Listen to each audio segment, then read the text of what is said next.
applause for her. Yay! And please feel free to sit anywhere on tables, the backs of chairs, whatever you want, floor. Make yourself comfortable. This wouldn't be possible without Harriet, Marilyn, and Karen Hughes. Where are you, Karen? Karen, where are you, darling? Karen, of course, everybody knows she did the flowers because who else could do those? Thank you, Karen. Marilyn did the table and arranged these flowers for us, and am I forgetting anything else? No, except I didn't have to do anything with it. That's Well, that's right.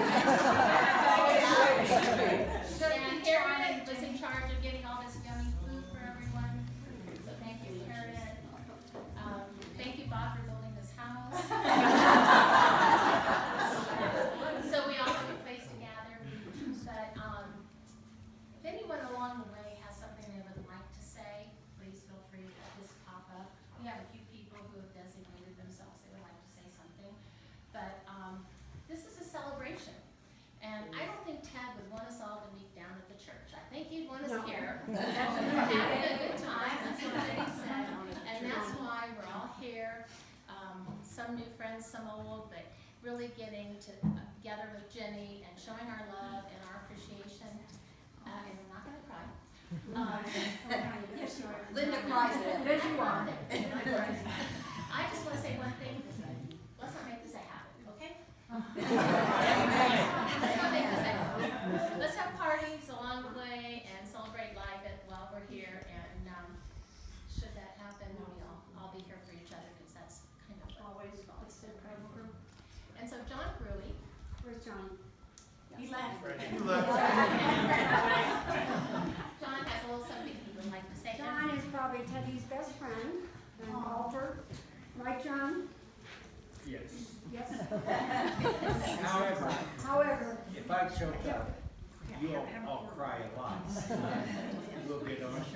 I'll cry. Probably will. And there's nothing I can do about it. But, I was going to talk a little bit about our book club, but Ted never read the books. Even though we had a lot of comments. We enjoyed Ted being at the book club, and we're doing this in a lot. We now have a hole in our book club, so volunteers, we may take applications or something. Ted was a friend to many, and I considered him. See? It's okay. I considered him my best friend. He was funny.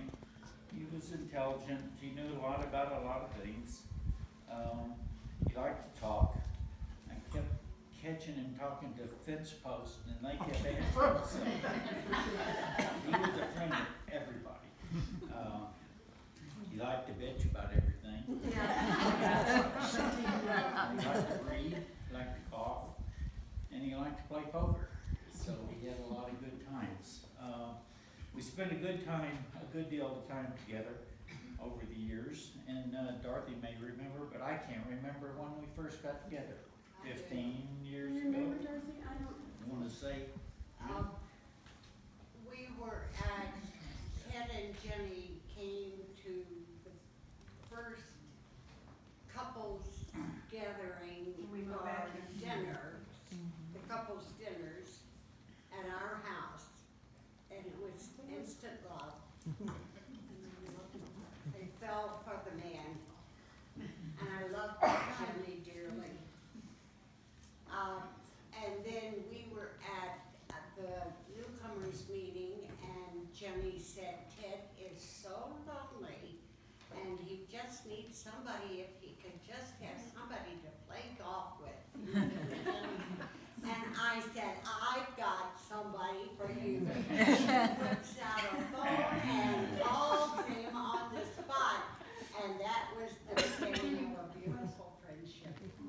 He and Bob Clark and Don Banta and myself used to play golf every week for years, mostly at Fort Carson. But we also played at a few other places, Valley High, Patty Jewett, Spring Ranch, 4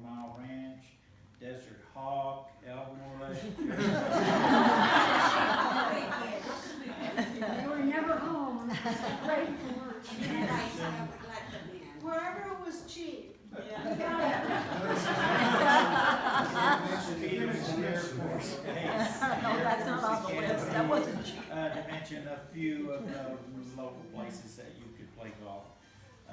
There are others that joined us, sometimes,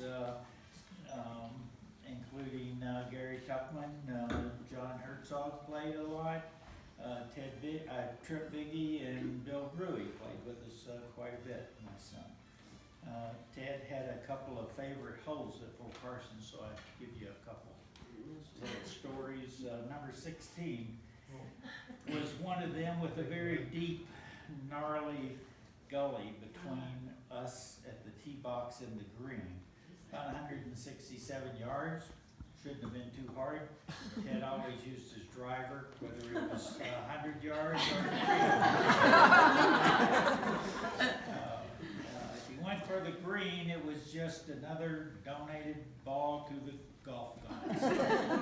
So usually you tried to go around and donated the ball to the other gully on the other side. He liked to do that. One other hole comes to mind though, number 9, coming in after the first 8, and was also his second most favorite hole on that golf course at Fort Carson.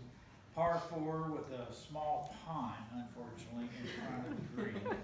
And so almost always, as we approached the green and got close to the edge of the pond, he would scrounge around in his golf bag to find one of those nice golf balls that he had just found in the rough on the previous hole that we played.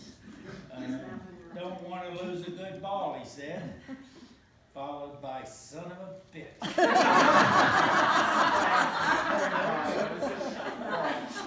That's a golf term. Right. We had fun together. We played in the rain, the snow, the cold, the heat, and the wind. Always. If it was 40 or above, we played golf all winter long. If you landed in a snowbank, you got to drop your ball out. That was a biggie. We talked a lot. We drank scotch. We drank beer. We did a few other things and played golf. We had a good time. What? What?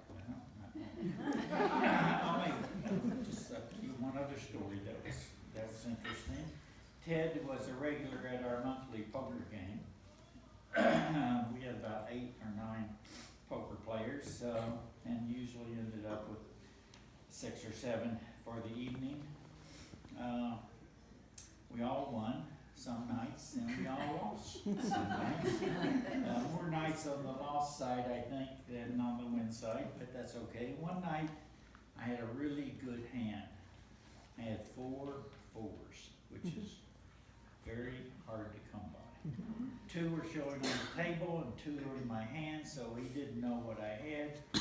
But Ted had the ace, queen, jack, and 10 of diamonds showing on the table. Really good, hard-looking hand. But I had 4 4s. So that would be anything but a royal flush. We drew the last card, and I started bidding, thinking, ha, I'm going to take Ted to the cleaners. It was very, very unlikely he would draw the king of diamonds. He had. I lost the mundo.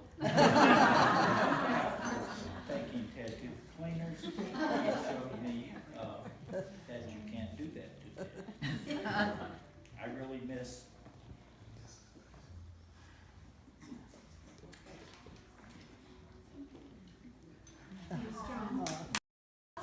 When she's done. You can go now. Go ahead. Okay. Thank you. Sharon is going to read something that was written by Trip, your son, No, right, Jenny? No, by her other 2 It's daughters. written my 2 daughters, and Trip was so upset that he couldn't do anything. So it's my oldest daughter and my youngest daughter. Okay, these are written by Jenny's daughters, who unfortunately couldn't be here. Jenny's oldest daughter's name is Jennifer, and she's a farmer and she was here, but then she had to leave to have some goat babies. Goat babies. Okay.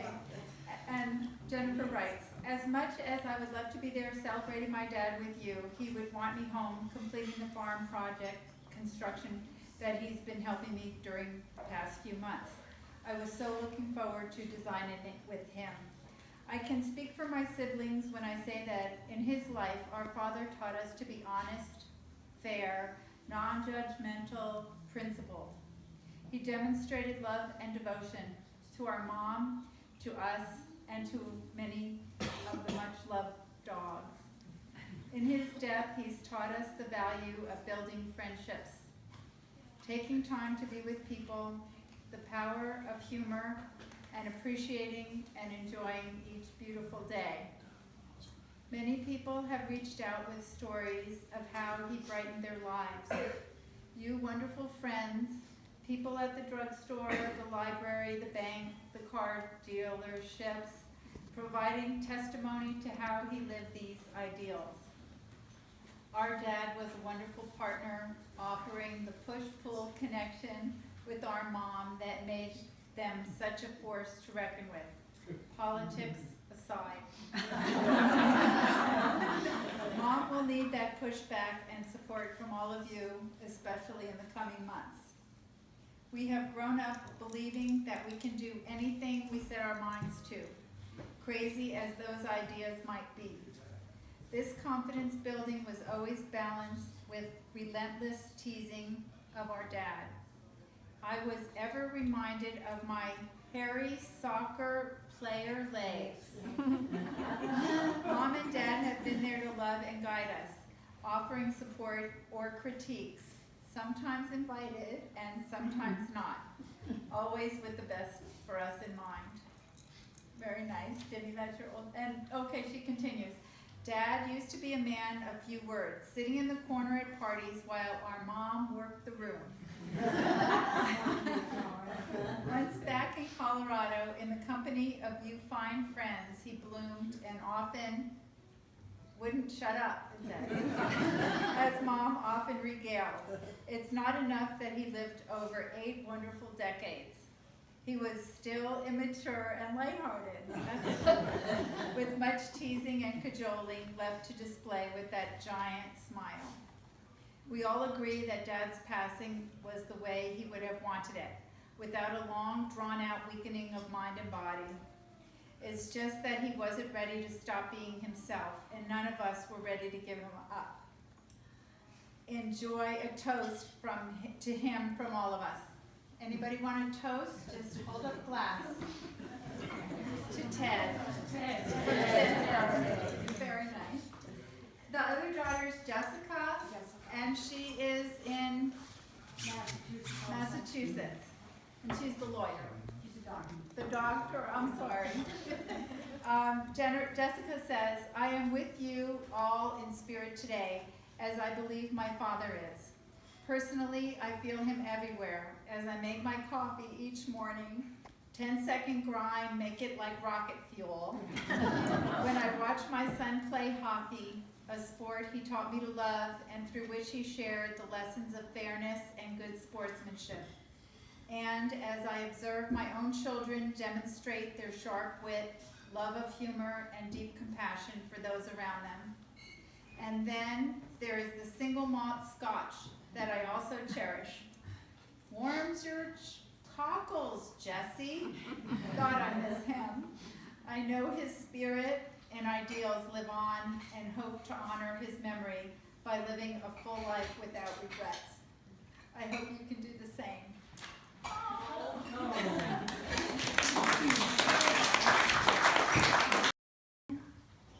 Show their emotions very differently, and Trip just, he's totally wiped out, and he's been here twice. Couldn't write anything. So, that's why After the book club, and mostly it was not serious, but I remember one time late last summer, we were talking and kind of concluded, I hope we don't leave our grandchildren what we have right now. And I think if he were here, we can assure him that it won't be that way. It will only get better. And he had, I looked at his flight log, 312 hours. That's probably 200 more than I ever had. And I think he'll be proud to be flying over here, and we're going to have some beautiful music from George Ulrich, and that's the next and final part. I guess I'm gonna say something. There's some more coming. CD's Head Start. Yeah, I'm the CEO of CPCD Head Start, and I knew Ted only about 10% of how well I knew Jenny. Jenny came on our board of directors several years ago and showed an amazingly giving spirit, and in particular around our adoptive family program, which I'm sure many of you have participated in. If you're in this room, Jenny probably wrangled you into that. But I also know that Ted was a huge supporter of that behind the scenes. Without that, without Ted's support and all of you, we would not have been able to help the number of families that we did. And so we have decided that, you know that Jenny has asked that donations in Ted's honor, one of the choices is CPCD, which we really appreciate for the adoptive family program. But we're naming the adoptive family program this winter in Ted's name as a thank you. I feel very strongly that this continues this year, so I will be leaning on all of you. Because we really feel that this is an important year to keep the adoptive family. And you do know how to lean on And us. I do know how to lead, and you're on the top of the list. He would still do it. Yep. He loved the CPT. We're gonna He do loved the classrooms. He loved the kids. We're 100% behind you.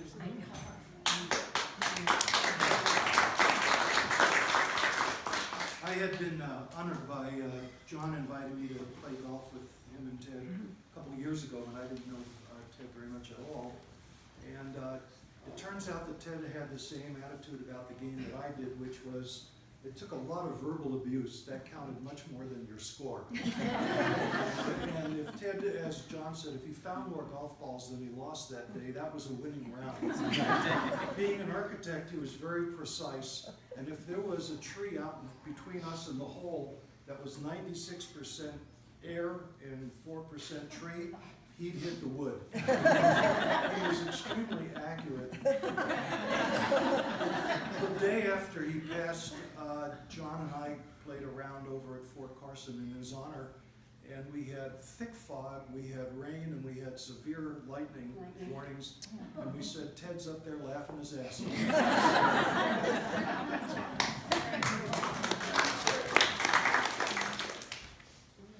I'll probably say something. I probably saw Ted on a weekly basis. And what I'll miss most, of course, are his insults. And, and you know, it was, my favorite one was the last time I saw him, and he said, "Why are you here on Sunday?" Which was weird. But he reminded me of my brother, that if he didn't insult you, he didn't know you, and he didn't like you. So if you weren't insulted in this room, he probably didn't like you. But I have a feeling everyone was insulted and teased, and that was how he showed his love. Yeah. That we'll miss. Took a while to figure out his sense of humor, though. It does. You're first insulted, and then you get over it. Jack is going to do it. I can't improve on anything, but I do need to let you know that when I first met Ted, he was giving me lectures on the errors of our house. I found out that it took 4 architects and 2 general contractors, one after the other, and it was still a pleasant experience. And that as far as I was concerned, there were no architects on the planet that were worth anything, and other than perhaps Frank Lloyd Wright. So he said, well, I was an architect, and then the conversation went downhill. Because he said, did you go to college? And, 5 years. And I said, well, what took you so long? And so this went back and forth. And finally he he kind of looks at me, you know, there's this kind of looks, he says, "You're just a son of a bitch, aren't you?" And I said, "Yeah." He said, "Good." But there's one thought, and you've heard this before. It comes from Stephen Crane in Red Badge of Courage, talking about Civil War and your friends that die. And when your friends die, you remember them at that age. And you get old, but they don't. They stay in. That's interesting. Now, I don't think we ought to try to do this with Ted. But I do think state one obvious thing that you've all heard. As long as our friends are alive in our memories and our hearts, they're not gone. Thank you, Ted. They're not gone. Thank you.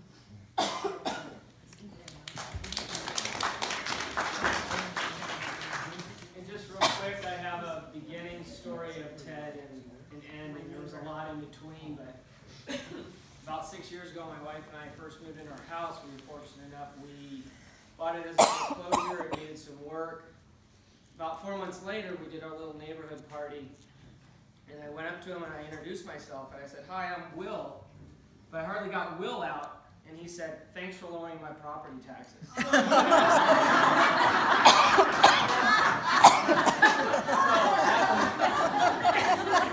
And one of the last ones, he always, my wife, Ted is a car person, my wife and I are car people, and he always complains about how fast people drive up the street. But we live just above him, so we come down the street, and he was out getting the newspaper one day as I was going to work, and he picked up the newspaper and he started walking into the house, and I slowed down and rolled down my window, and I said, "Slow down." And what I thought was a wave wasn't, but I can't even turn around.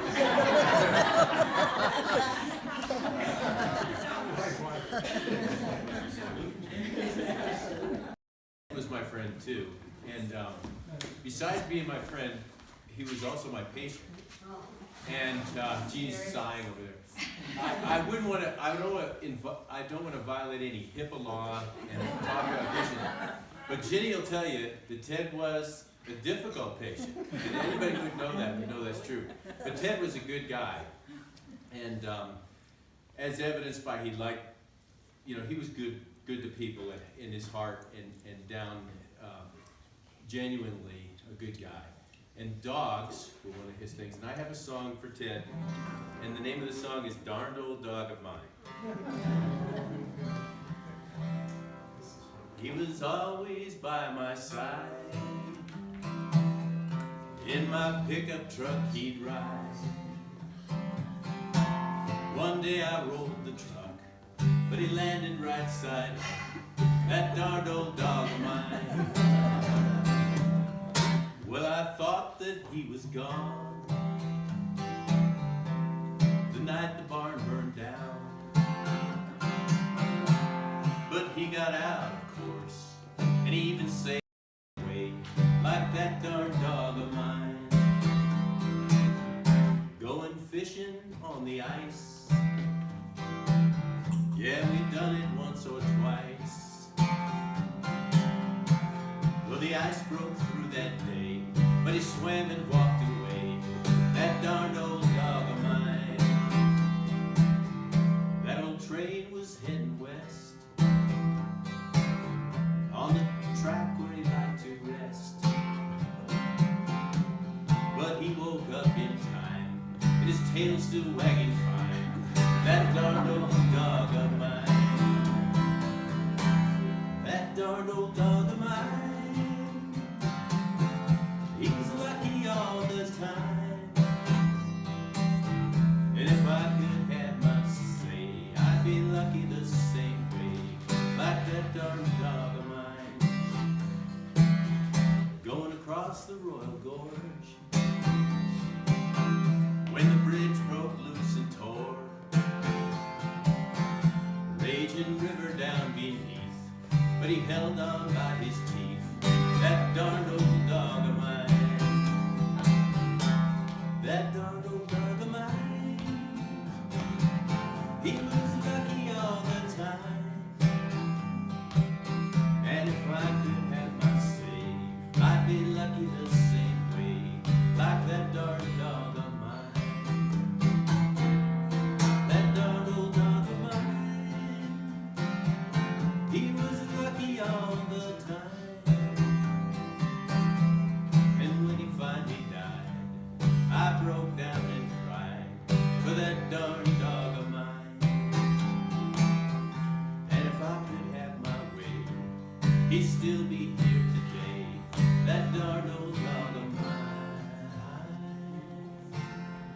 that darned old dog of mine.